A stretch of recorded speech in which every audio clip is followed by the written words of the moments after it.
안녕하세요, 나누키입니다. 오늘은 DJI의 오즈모 포켓3를 들고 왔습니다. 포켓3는 23년 10월 중순에 출시된 컴팩트 짐벌 카메라이죠. 출시 당시에 인기가 워낙 많아서 품귀 현상이 빚어지기도 했고 여러 판매처에서 예약 구매를 진행하기도 했었습니다. 지금은 그 현상이 해소되어서 바로 구매가 가능하긴 하더라고요. 저는 당시 운 좋게 재고가 있는 곳을 찾아서 크리에이터 콤보 제품을 구입했었고요. 벌써 3달이 다 되어가는 시점에서 지금까지 사용해본 소감을 공유하고자 이렇게 카메라를 켜게 되었습니다. 그럼 바로 시작하겠습니다.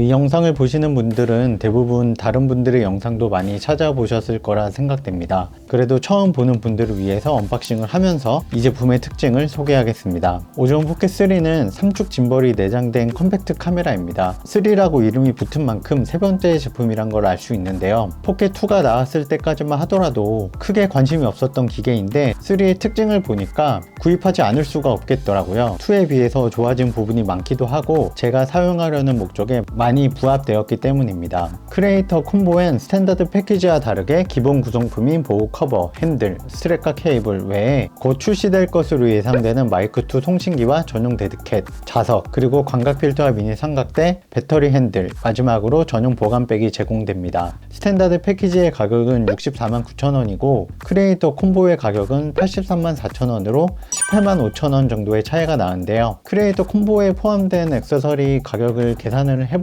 광각 필터가 55,600원, 미니 삼각대가 1,900원, 배터리 핸들이 77,900원이고 보관백이 31,600원으로 이렇게만 하면 총 176,000원입니다. 전용 액세서리 가격이 비싸기도 하고 대체로 사용할 액세서리가 현재 기준으로 많이 출시되었기 때문에 기본 스탠다드 패키지로 구입하시는 것이 좋겠는데요. 하지만 크리에이터 콤보에 마이크2 마이크가 제공되는데요. 이전에 DJI 마이크 가격을 보더라도 이 송신기 하나의 가격이 10만원 이상의 값어치는 하지 않을까 생각됩니다. 다른 무선 마이크를 사용해도 되지만 마이크2는 포켓3에 별도의 수신기를 장착하지 않아도 되고 음질도 준수한데 백업 오디오 녹음 기능, 로우컷 기능을 지원하고 별도의 녹음기로도 사용할 수 있습니다. 그런데 마이크2만 단독으로 녹음하면 볼륨이 좀 작게 들어가는 느낌이 있긴 하더라고요. 그리고 최근엔 DJI의 액션캠인 오즈모 액션4에도 펌웨어 업데이트가 적용되어서 액션4에서도 마이크를 연결해서 사용할 수 있게 되었습니다. 전용 파우치는 크리에이터 콤보의 모든 액세서리를 수납할 수 있는 크기입니다. 처음에는 좀 작은 느낌이 있었는데 사용하다 보니 최적의 수납 방법이 있더라고요. 전혀 불편함이 없습니다. 저는 여기에 별도로 구입한 이 ND 필터까지 수납해서 휴대하고 있습니다. 오즈모 포켓3는 1인치 센서가 탑재되었습니다. 전작인 1.7분의 1인치 센서에서 대폭 커졌고 조리개도 2.0으로 밝아서 피사체와 배경 분리가 가능합니다. 최소 초점이 20cm로 가까운 점도 만족스러운 부분이고요. 센서가 커져서 저조도 촬영 성능도 상당히 좋아졌다고 합니다. 화질은 10비트 D-Log-M과 HLG 컬러 모드를 지원하고 4K 120프레임 촬영도 가능합니다. 3축 짐벌이 내장되어 있어서 고프로나 오즈모 액션과 같은 액션캠의 EIS가 아닌 하드웨어 흔들림 보정을 지원해서 화각의 손실도 없고 화질 면에서 훨씬 안정적입니다. 그 외에 풀픽셀 패스트 포커싱과 액티브 트랙 6.0으로 초점과 추적 기능이 우수합니다. 또 3에서 좋아진 점은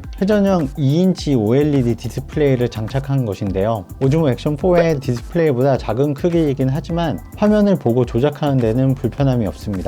터치감도 좋은 편이고요. 본체에는 3개의 무지향성 마이크가 내장되어 있고 수업 능력도 좋습니다. 타입C 단자를 이용해 외장 마이크를 붙일 수 있고 마이크2는 최대 2대까지 연결할 수 있습니다. 본체에는 1300mAh 용량의 배터리가 내장되어 있는데요. 4K 60프레임 기준으로 116분, 1080p 24프레임 기준으로는 최대 166분까지 촬영할 수 있고 34W의 고속 충전을 지원해서 30분 정도 만에 0에서 100%까지 충전할 수 있습니다. 제품의 무게는 본체만 181g, 일반 핸들을 붙이면 204g이고 배터리 핸들을 장착하니 245g으로 측정되었습니다. 미니 삼각대를 장착하면 290g이고 크기도 커져서 좀 부담되기 시작하죠. 그래서 일반 핸들에 미니 삼각대를 부착하고 필요할 때만 사용하는 것이 좋을 것 같아요. 잡는 면적이 늘어나서 안정적이긴 하지만 반대로 휴대성을 잃기 때문에 취향에 따라 선택하시면 될 것 같습니다. 보호 커버 안쪽에는 2개의 필터를 수납할 수 있는 공간이 있습니다.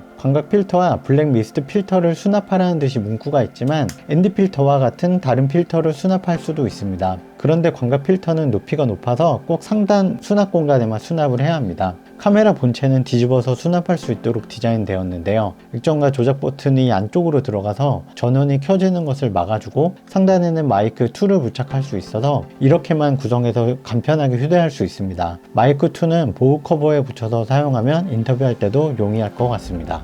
소개는 이쯤으로 마치고 제가 이 제품을 구입하게 된 목적에 대해서 말씀드리겠습니다. 결론부터 말씀드리면 일상을 기록하고 라이딩 영상 품질을 높이기 위해서입니다. 물론 짐벌 카메라 자체가 극한의 환경에서 사용하는 제품이 아니긴 하지만 로드바이크 라이딩과 상체에 마운팅하는 정도는 크게 무리가 없지 않을까 생각이 됩니다. 저는 간간히 자전거 정비 팁이나 관련 제품의 리뷰 영상을 제작해서 올리고 라이딩 영상 촬영을 즐겨 하기도 하는데요. 실내 촬영에서는 미러리스 카메라를 주로 사용하고 라이딩 영상을 촬영할 때는 액션캠을 주로 사용합니다. 미러리스 카메라의 화질과 색감은 너무 만족스럽지만 부피가 크고 손떨림 방지 기능이 있어도 우수하지 않기 때문에 짐벌 같은 장비가 없이는 안정적인 영상을 촬영하는 데에는 좀 어려움이 있죠. 반대로 액션캠은 EIS, 전자식 흔들림 방지 성능이 굉장히 우수해서 안정적인 영상을 찍는 데 유리하고 무엇보다 크기가 작아서 휴대하면서 촬영하는 데에는 최고라고 할 수 있는데요. 많은 분들의 영상을 보면 액션캠 특유의 높은 셔터 스피드 속도 때문에 시속이 빨라도 속도감이 전혀 느껴지지 않더라고요. 물론 제가 촬영했던 영상들도 마찬가지고요. 저도 처음에는 선글라스 역할을 해주는 ND 필터를 사용해서 카메라 센서로 들어가는 빛을 제어하면 될 거라 생각했는데요. 액션캠은 전자식 흔들림 방지로 작동하기 때문에 액션캠에 ND 필터를 끼우면 저조도로 인식하고 흔들림 보정이 제대로 작동하지 않게 되어서 영상의 품질이 상당히 떨어집니다. 저도 처음에는 시행착오를 거쳤고 결국엔 포기하고 원점으로 돌아올 수밖에 없었어요. 사파 브라이언이라는 47만의 구독자를 보유한 자전거 유튜버의 영상을 보면 이분의 속도가 빠른 것도 있지만 배경에 모션 블러 처리가 되어서 속도감이 느껴지고 굉장히 실감나죠. 라이딩 영상의 품질도 굉장히 좋다고 느껴졌습니다. 그래서 연구를 해봤는데 이 액션캠에 작은 짐벌을 달고 찍어야 한다는 결론에 도달하게 되었습니다. 그런데 문제는 부피가 너무 커져서 오히려 좋아하는 라이딩을 즐기지 못할 것 같아서 포기하고 있었는데 그 와중에 포켓3의 출시 소식을 보게 된 것이죠. 포켓3는 짐벌이 내장되어서 ND 필터를 장착할 수 있고 크기도 작기 때문에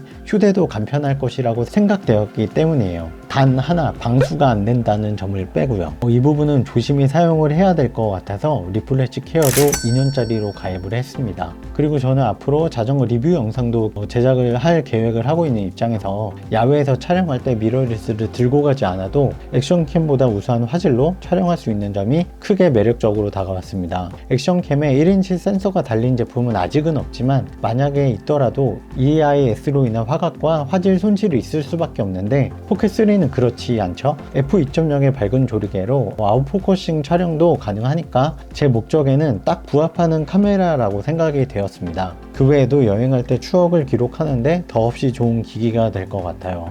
이런 촬영은 스마트폰이나 액션캠도 물론 가능하지만 촬영을 즐기는 분이라면 별도의 전용 카메라를 사용하는 게 좋겠죠.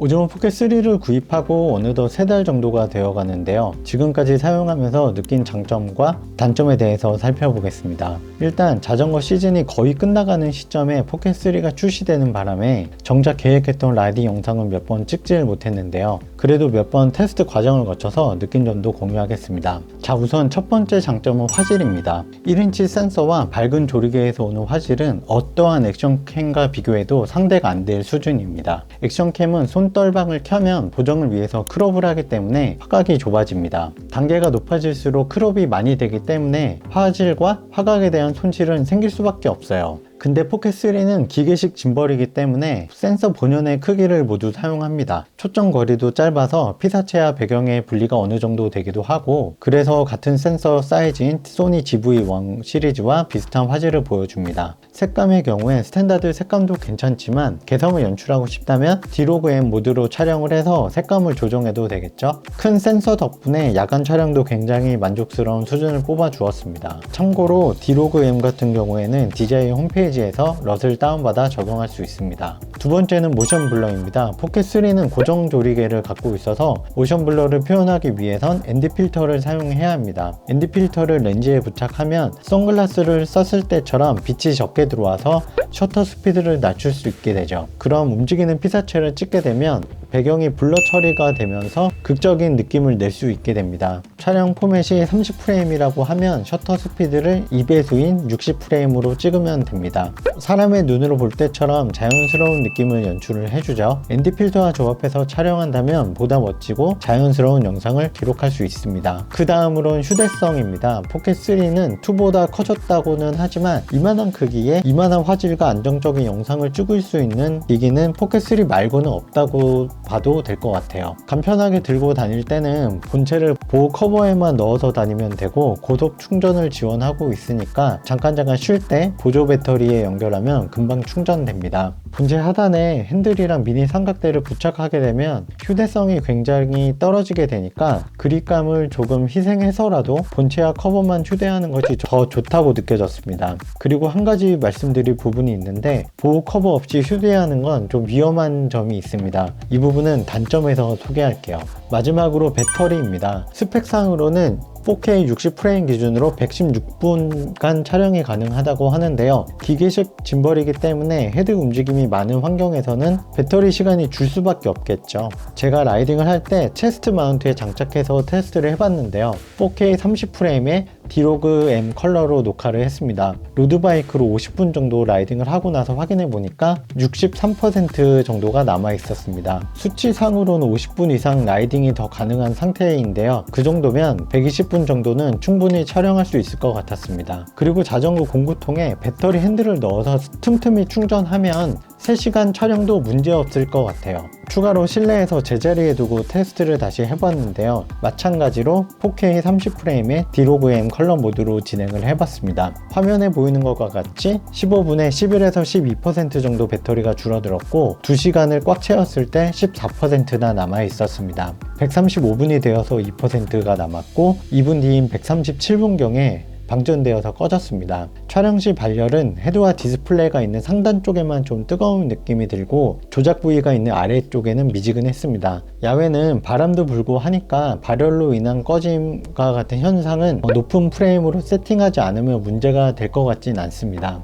참고로 저장 파일은 16기가 크기로 분할되어서 파일 관리도 용이한 점 참고하시면 좋을 것 같고요. 방전이 된 김에 충전도 진행을 해보았는데 34W 고속 충전을 지원을 하고 10분 만에 0에서 47%가 됐고 20분 만에 87% 그리고 30분 정도 만에 완전 충전이 되었습니다. 모든 제품이 그렇듯이 포켓 3에도 단점은 있는데요. 제가 크게 느끼는 두 가지 단점과 사소한 점 3가지 그리고 그 외 부분에 대해서도 말씀드리겠습니다. 우선 첫 번째는 방수가 안 된다는 점입니다. 이 부분은 개인 주관이 가장 많이 들어간 부분이기도 한데요. 많은 관절과 기계 장치가 있는 짐벌의 특성상 방수가 안 된다는 것은 어떻게 보면 당연한 것이기도 하고 액션캠 정도의 방수 성능을 기대하는 것도 분명히 아니지만 제품 사양에 어떠한 언급도 없고 개방된 USB 포트와 메모리 카드 슬롯 등 오픈된 공간이 많아서 사용하면서 신경을 쓸 수밖에 없습니다. 차기작에서는 어느 정도 빗방울이나 땀이 나는 환경에서도 사용할 수 있는 수준으로 진화했으면 좋겠습니다. 참고로 포켓2에서는 방수 케이스가 있었는데 이번에는 크기 때문인지 아니면 수요가 없어서인지 모르겠지만 방수 케이스를 만들 계획이 없다고 하더라고요. 지금으로서는 서드파티 케이스를 기대하는 수밖에 없겠네요. 그 다음으론 짐벌 헤드의 각도입니다. 작은 유닛의 한계로 제한적인 범위만 지원을 하는데 왼쪽과 오른쪽의 패닝 축의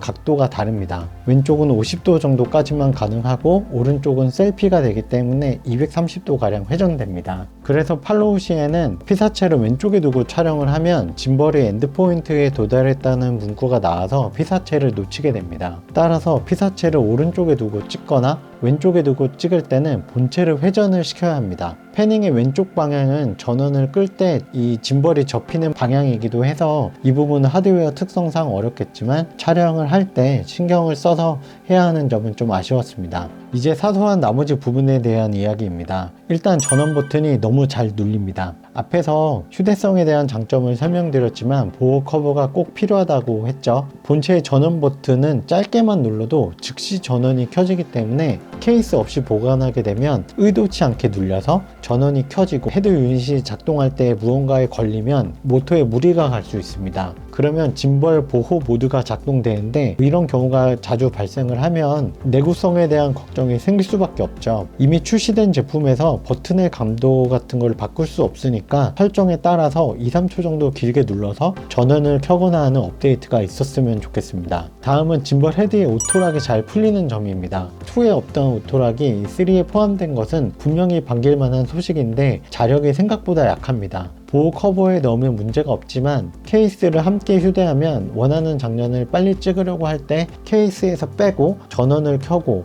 이렇게 찍어야 하는 단계가 생기다 보니까 기동성을 떨어뜨리는 그런 요소가 된다고 생각합니다. 그리고 메모리 카드를 넣고 빼는 것이 불편합니다. 슬롯의 깊이가 깊기도 하지만 스프링의 텐션도 굉장히 강한 편이라 손톱이 저처럼 짧으면 메모리 카드를 넣고 빼는 게 불편합니다. 다른 분들의 영상을 보면 이 점을 언급하는 분들은 없더라고요. 제 기기만 그런 건지는 모르겠는데 이 점이 좀 불편하게 느껴졌습니다. 마지막으로 포켓3 본체가 아닌 전용 액세서리에 대해서 말씀을 드려볼게요. 저는 촬영을 위해서 DJI의 포켓3 전용 ND 필터를 별도로 구입을 했는데요. 단계가 16, 64, 256 이렇게 세 가지 구성입니다. 서드파티 제품들은 8부터 256 그 이상까지 세부적으로 나오기도 하고 2에서 5스탑, 6에서 9스탑 정도의 가변형 필터가 나오기도 하는데 DJI의 이 패키지는 간격이 너무 크다고 느껴졌어요. 256 같은 경우에 장노출 촬영이 아닌 이상 야외에서 크게 사용할 일은 없을 것 같고 64 정도가 제일 적당한데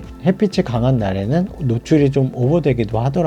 128 정도의 ND 필터도 함께 있었으면 좋겠다고 생각을 했습니다. 그리고 추가 배터리로 사용할 수 있는 배터리 핸들은 900mAh의 용량이 내장되어 있는데 충전 속도가 굉장히 느립니다. 출력이 표시되는 충전기에서 확인을 해보니까 5에서 6W 정도로 충전이 되더라고요. 본체는 30W 정도로 빠른 편이라 오히려 이 점은 답답하다고 느껴졌습니다. 사전에 꼼꼼히 보지 않고 구매한 것도 있지만 미리 알았다면 고속 충전을 지원하는 작은 보조 배터리를 구입하는 게 더 나았을 것 같습니다.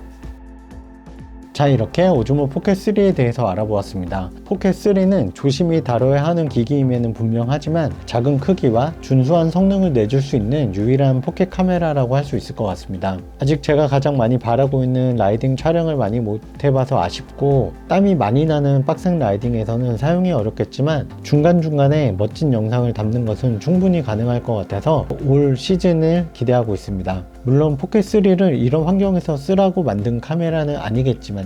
제가 라이딩 영상을 많이 촬영하고 나면 나중에 또 후기 영상도 남기도록 하겠습니다. 제가 준비한 영상은 여기까지입니다. 궁금하신 내용이 있다면 댓글 달아주시고요. 그럼 다음 영상으로 찾아뵙겠습니다. NNKM 나노킴이었습니다.